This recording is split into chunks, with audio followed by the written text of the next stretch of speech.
Om Shri Ganeshaya Namaha. Om Gam Ganapate Namaha. Om Gam Ganapate Namaha. Guru Brahma Guru Vishnu Guru Devo Maheshwaraha. Guru Deva Param Brahma Tasmai Shri Gurave Namaha. Sarva Mangala Mangalle Shive Sarvartha Sadike Sharanye Trambake Devi Narayani Namostute. Om Namo Narayanaya. Om Namo Bhagavate Vasudevaya. Om Namah Shivaya. Om Shri Sadgurubhyo Namaha. Shri Paramagurubhyo Namaha. Shri Hanumate Namaha. Welcome to Nitya Satsang. Today is the 15th of August 2026. I want to offer my prostrations to all the great sages and to Bhagavan Paramatma residing in the heart of every single being at all times. We are continuing by the grace of all the great sages and Bhagavan Krishna the actual exposition and deeper understanding, deeper conceptual understanding at least into the Golok Vrindavan, what it is all about and what it is in terms of its ontological existence. Please keep in mind several points. When we say ontology, this is a word in Western philosophy. Ontology is the study of being, B-E-I-N-G. In Sanskrit, we would call that Sat, S-A-T. What is existence, or truth? That which exists is true. That which is true is that which exists. So in Sanskrit, we have the three words Sat, Chit, and Ananda. Right? These are three words. So please be clear about the terminology, because we're going to get into a lot of terminology as we are progressing. There are always a lot of concepts and ideas. We should be very clear about them without any kind of confusion, distortion. And if there are questions, please definitely do ask. To be very clear, all right. So I want to be absolutely clear about the terminology. Sat, Chit, Ananda.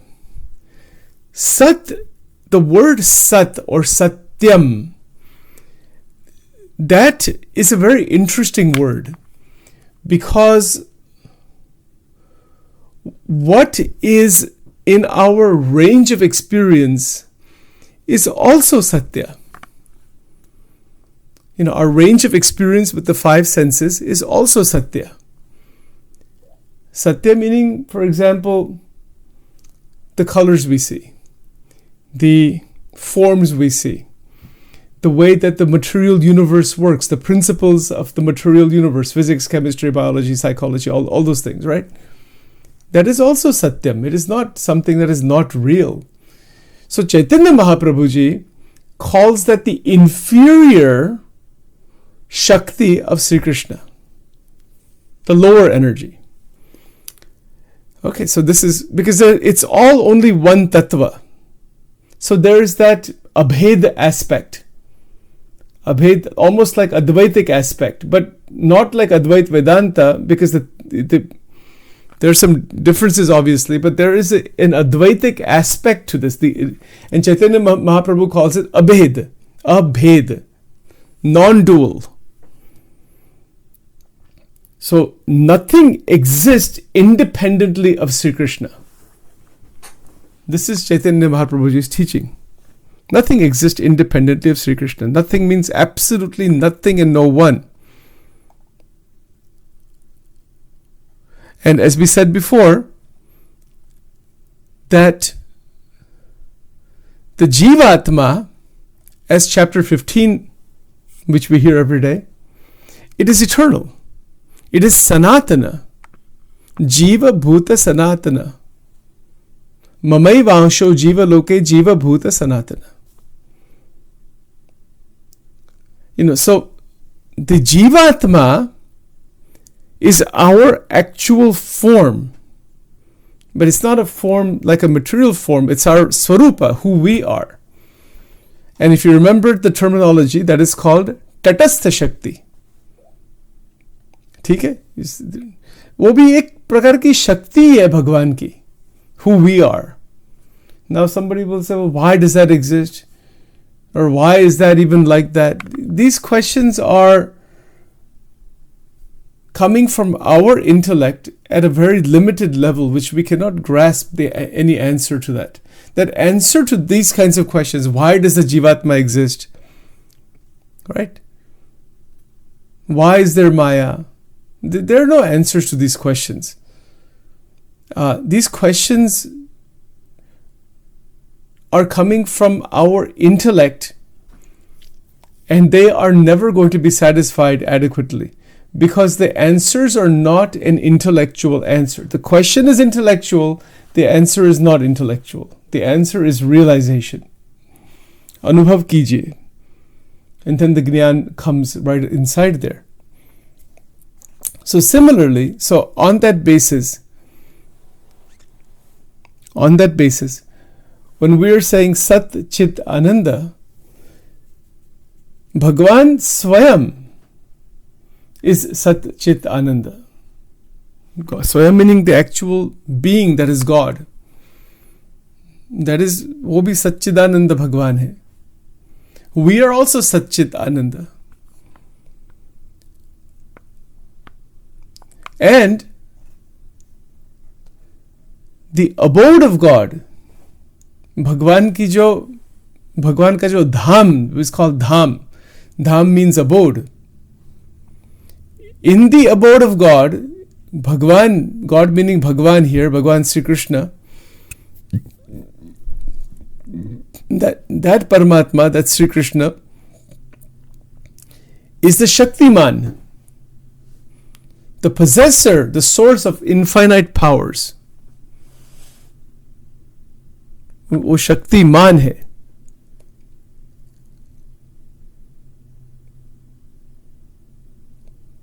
These are very complex ideas at one level.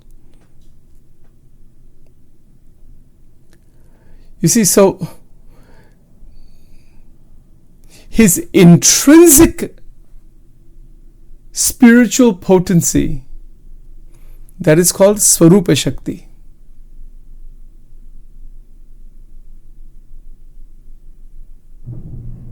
And that Swarupa Shakti can then be understood in three different aspects. I hope this makes sense. We have to go very carefully. Bhagavan ki Swarup Shakti hai. This is called the intrinsic spiritual potency. That's why I'm going slow, because I don't want to go fast with this. It will get very confusing very quickly, so we don't want that to happen. So the intrinsic spiritual potency is called Swarupa Shakti. And there are three functions of that Swarupa Shakti, or three aspects of that Swarupa Shakti, and they are Sandhini Shakti, Samvit Shakti, Haladini Shakti. And then there's also Yogamaya. We did talk a little bit about this before. Sandhini Shakti is Sat. Remember, it says Sat Chit Ananda. That manifests the spiritual existential reality of Sri Krishna, his abode, the dham, and the paraphernalia. The existential reality of Sri Krishna, meaning the dham, iska jo, the creation of the abode, the material that the Goloka Dham is created out of, is called Sandhini Shakti. And that is Sat. Sat meaning existence. It exists this way. It is created by Sri Krishna's Swarup Shakti.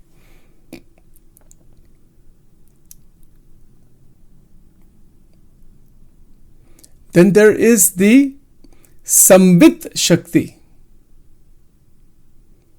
and that is Chit, C-I-T, Chit, Sat Chit Ananda. Chit meaning it manifests spiritual knowledge, recognition, identity, and relational consciousness. Several points. First of all, the liberated beings who are in the abode, in the Goloka Dhham itself, they are brimming with, filled with the manifestation of spiritual wisdom. It's manifested inside. So it's, I mean, in terms of our level here, we talk about cognition and all, but it is chit, C-I-T, meaning consciousness, knowledge, spiritual wisdom. There is recognition. They are constantly able to recognize Sri Krishna by his own power.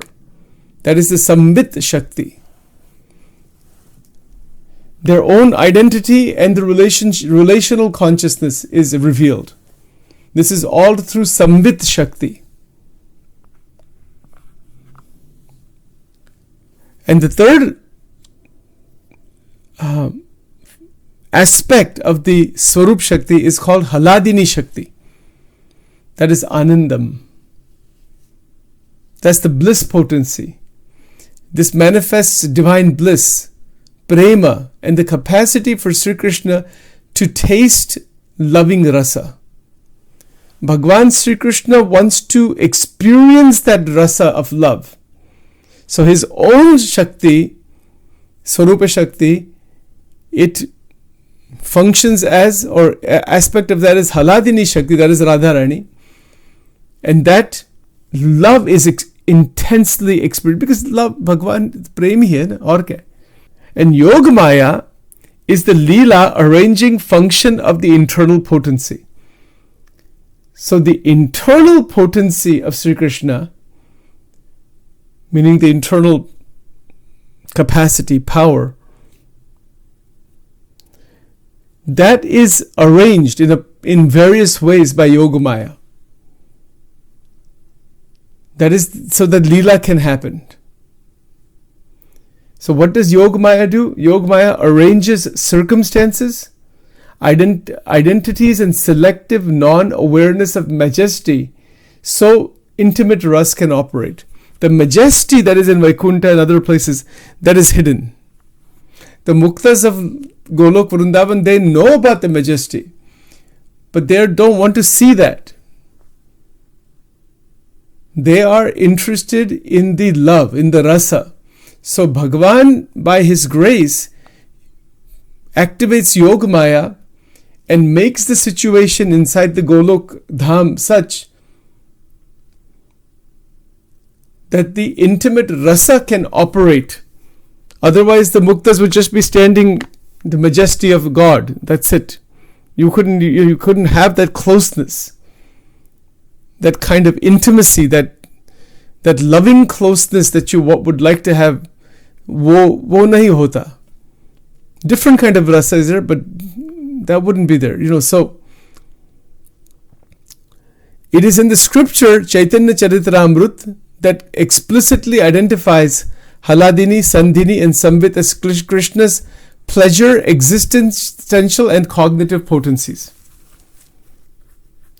So that is the reference there. So the Sandhini Shakti is the existential potency. Existential means existence. Just like in this material world, we have mountains and trees and plants and rocks and whatever, all the objects that are there. That is a type of existence. It is existence. It's material level existence. Bhagwan ka jo dham hai, that abode, the abode itself is Satchidananda. Bhagwan Swayam is Satchidananda. Everything there is Satchidananda. But this is a way to describe the diversity within the abode. That the existential, meaning existence potency. So, in the Chaitanya Charitamrita, this is described that the text goes so far as to say that Sri Krishna's mother, father, place, house, beds, seats are manifestations of Shuddha Sattva, and explains that Sandhini maintains and manifests all the variegatedness of the spiritual world. You could say it says Shuddha Sattva, no doubt, but it is not really part of Sattva Gun as such. I mean, you could say that maybe it's on the border or something, maybe. It's not really part of Sattva Gun, but it is this is my interpretation. I mean, I'm pretty sure, I know for sure that the Goloka Dhham is not part of the three gunas of Maya. But for our understanding, I believe that's why it is written that way, that it's manifestations of Shuddha Sattva, because we have some grasp of what that might be. That's probably why that is written that way. But the Sandhini Shakti maintains and manifests all the variegatedness of the spiritual world. Everything that is diverse there.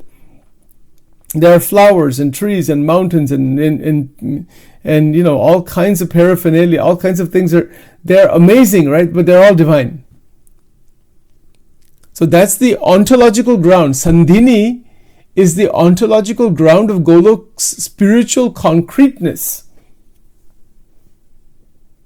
So Govardhan Parvat, or the different leelas that are done here. We have Govardhan, we have all of those different places, the Yamuna River, and all these manifestations that are here, they are there, but in different form. They're in divine form, and their manifestations are infinite in number. We just have some of it here.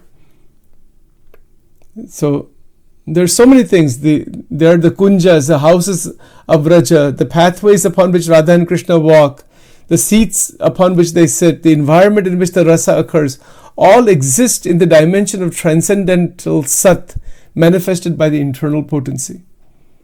This is why calling Golok merely a state of consciousness would be inadequate from the Gaudiya Vaishnava point of view. There really is a dham, wo Bhagavad Dham actual hai waha. But it can be seen in Samadhi. Haladini Shakti answers a different question. Why is Golok a world of love? A realm can theoretically exist without being Golok. So Golok's defining characteristic is that its existence is saturated with Ananda Chinmaya Rasa. This is another term. Ananda Chinmaya Rasa, which is spiritual conscious bliss expressed through relationship. This is called Ananda Chinmaya Rasa. And that rasa, the Chinmay meaning it is pure consciousness, absolute consciousness. But it is Ananda Rasa, Ananda Chinmaya Rasa. Not just Ananda Rasa. We can say Ananda Rasa, or not just Chinmaya Rasa. It is Ananda Chinmaya Rasa. Because the Ananda is already there of the Atma, and Bhagavan to Swayam Ananda hai, Ananda Kand. But Chinmay is the interesting word. It means that's the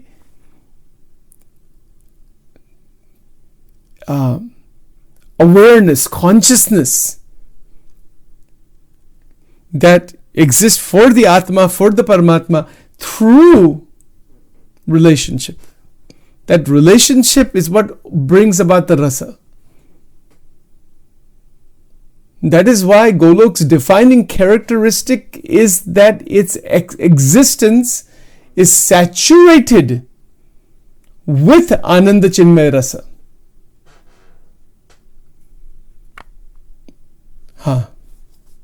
It is saturated with Ananda Chinmaya Rasa. And that rasa, that especially belongs to the Haladini Shakti. So Haladini Shakti is Krishna's internal bliss potency. Its essence is prema. The intensified essence of prema is bhava. So when prema reaches its highest intensity, intensified essence of prema is called bhava. Its supreme culmination of bhava is called mahabhava. So Chaitanya Charitamrita, which is the life of Chaitanya Mahaprabhu, identifies Sri Radha as the embodiment of mahabhava, mahabhava swarupini. And here now we arrive at the most important connection to Radharani.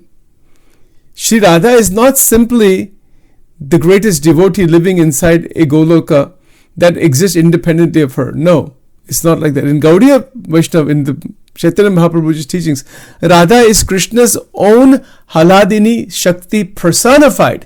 They taken a form. Krishna ki hi Shakti hai that has taken this form. That is called Haladini Shakti.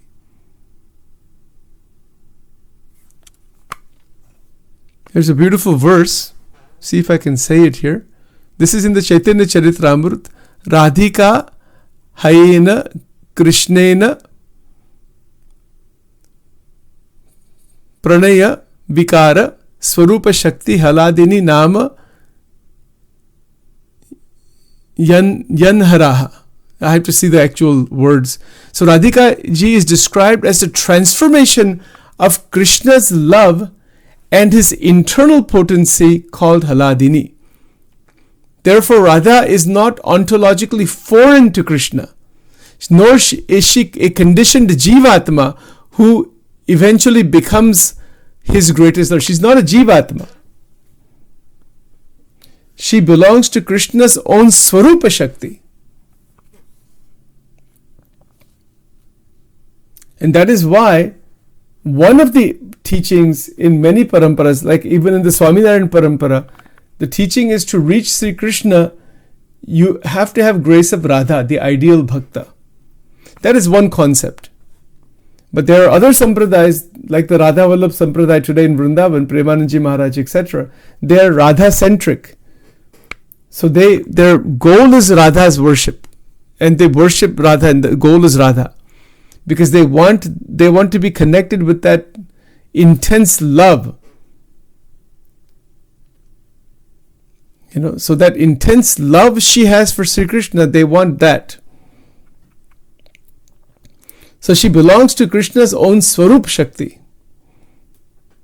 This is why Chaitanya Charitamrita can simultaneously say she is Krishna's own energy and she eternally assists his Leela.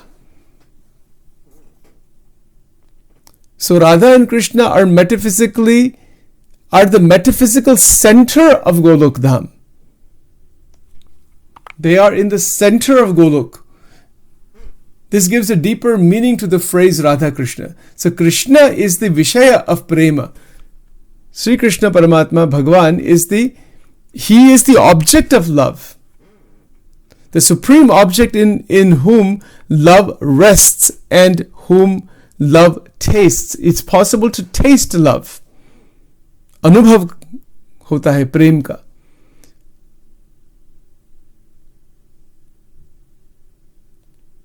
So Radha is a supreme ashraya of prema. Ashraya, meaning the ultimate abode or bearer of that love. She is holding that love. She is bearing that love. She is the dham of that love, the abode of that love, the support of that love, the essence of that love. Brahma Samhita, which is one of the topmost shastras ever written, and the commentary. Brahma Samhita, chapter 5, verse 37, describes Govinda eternally residing in Golok with Radha and her intimate companions, all immersed in Ananda Chinmaya Rasa. They are all inside the Ananda Chinmaya Rasa. So its theological commentary explicitly identifies Sri Krishna as the Vishaya, meaning the object of worship, the Vishaya, and Radha as the supreme Ashraya of that Rasa. The Vishaya of the Rasa and the Ashraya of the Rasa. Because all of the beings, the intimate companions of Radha and Krishna, who are close to them, are immersed in Ananda Chinmaya Rasa. Why would you want anything else in life? Don't want Aishwarya, don't want to see how the universes are created, or any of that thing. वो सब is out of the picture completely. ये जो इसका glimpse भी आ जाएगा, Ananda Chinmaya Rasa, you wouldn't want anything else. Why would you want anything else? Think about it. Kitni amazing baat hai. So this means Golok is not simply Krishna plus scenery plus devotees. No, at the deepest level, it is the eternal unfolding relational reality of the Shaktiman and Shakti. Krishna and his own ecstatic potency. Remember we talked about ecstasy yesterday? But this is at the highest level of the unbroken ecstasy, not at our mental swinging back and forth, not that thing. The Shaktiman and the Shakti. Shaktiman is Sri Krishna, Shakti in this case is internal, his ecstatic potency, Sri Radha. Krishna and his own ecstatic potency, eternally tasting one another through rasa. They're constantly enjoying each other through rasa. Radhaji's Sakhis and intimate companions participate in this expansion of Haladini. Brahma Samhita 5.37 even describes the Sakhis as intimate expansions connected to her own ecstatic potency. So the Radhaji's ecstatic potency, the ecstasy that she is in,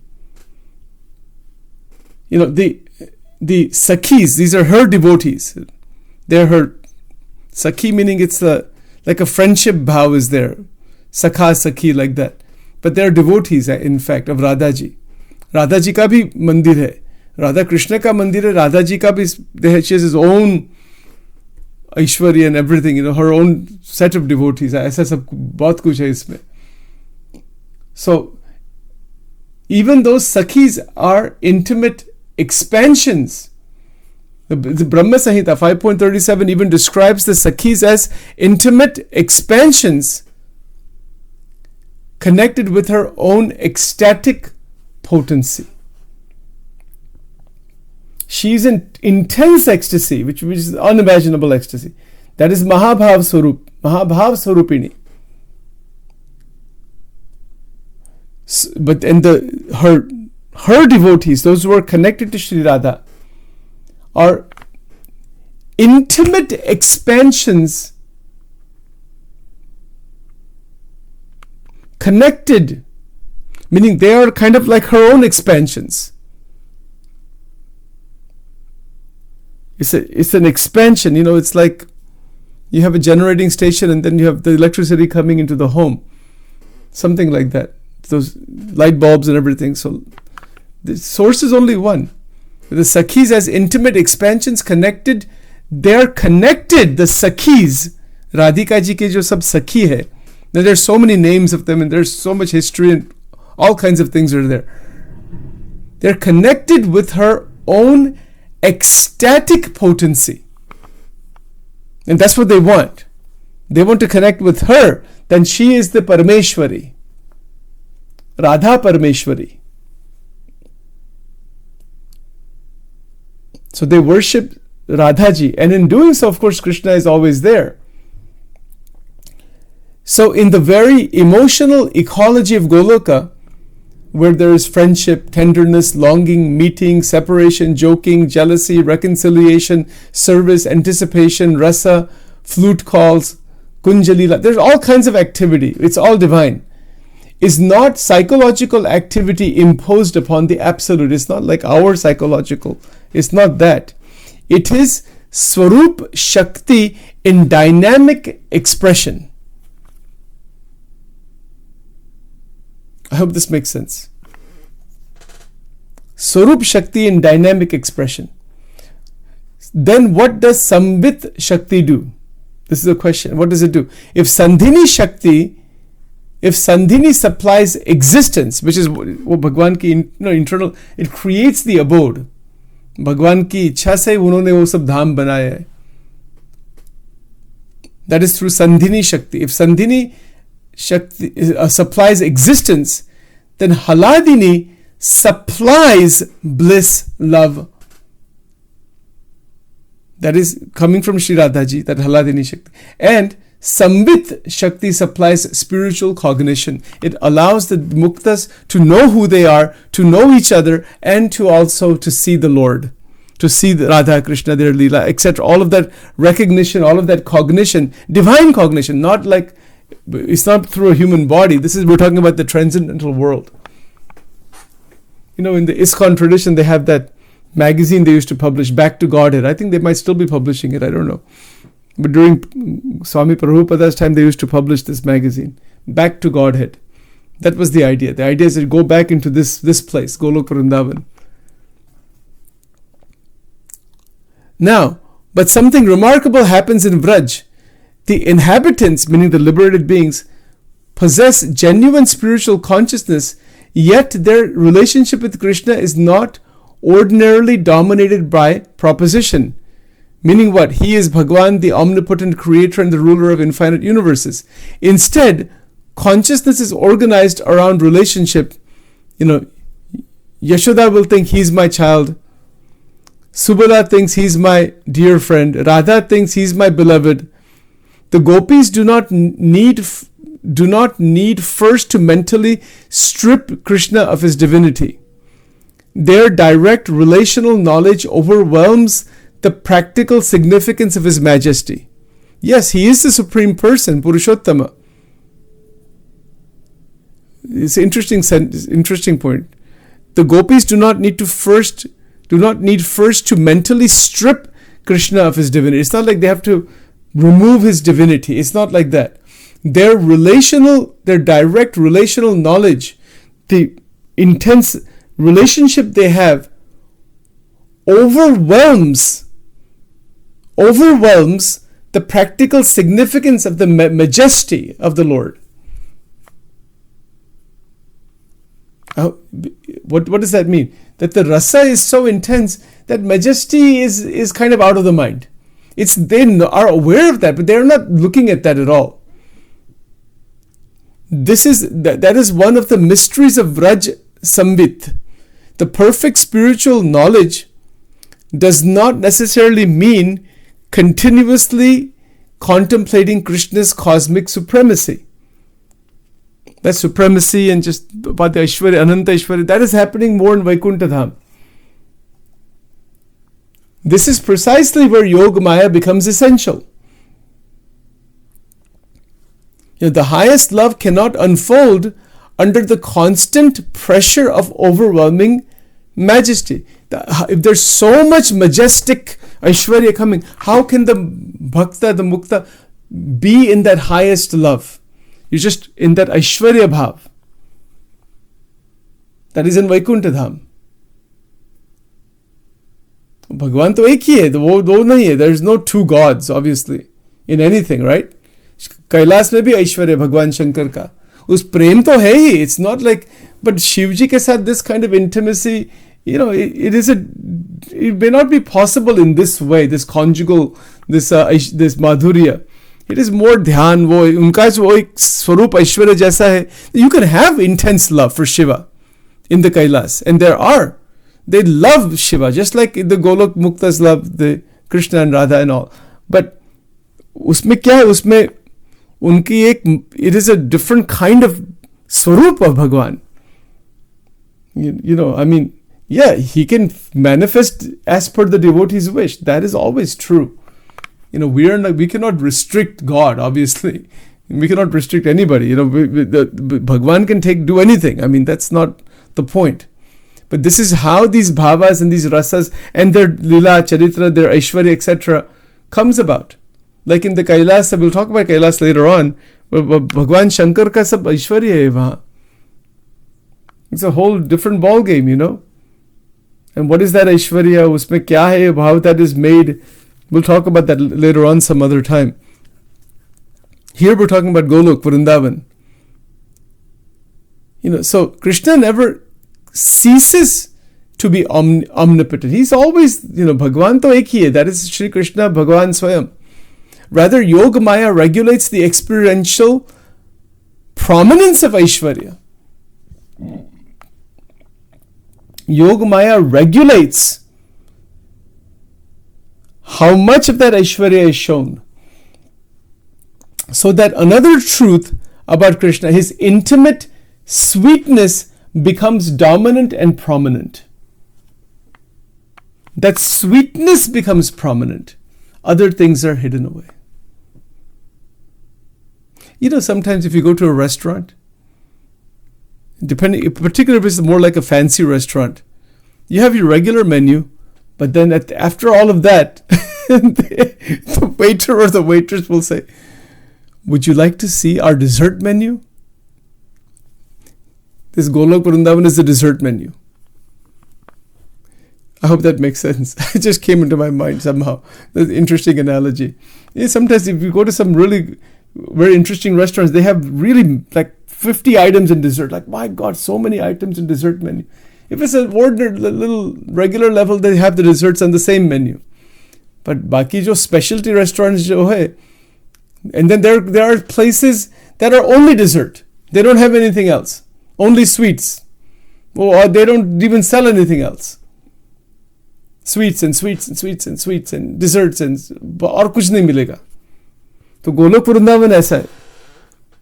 It's only desserts. Only sweetness. All that other stuff, you can find it somewhere else. It's like that. It's like if you take one particular sweet dish of some kind.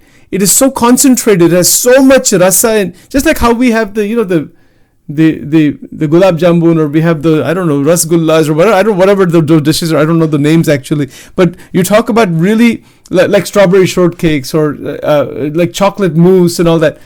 They have intense rasa in them from a taste point of view, isn't it so? Having 3 or 4 slices of pizza has its own taste and its own anubhav, and then just the sweetness, the dessert. And you see, when does a person want to eat the dessert? After they have had all of these other food items, that ichha shows up. Now I want to have, we say save room for dessert.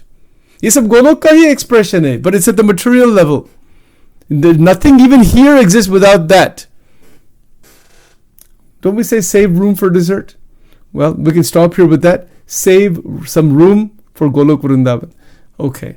Om Vakratunda Mahakaya Surya Koti Samaprabha Nirvignam Kurume Deva Sarvakarishu Sarvada Om Gam Ganapate Namaha Om Gam Ganapate Namaha Vame Yasya Stita Radha Shri Shayasya Asti Vakshasi Vrindavana Viharam Tam Sri Krishnam Rudhi Chintaye Shri Radha Krishnaya Namo Namaha Om Rim.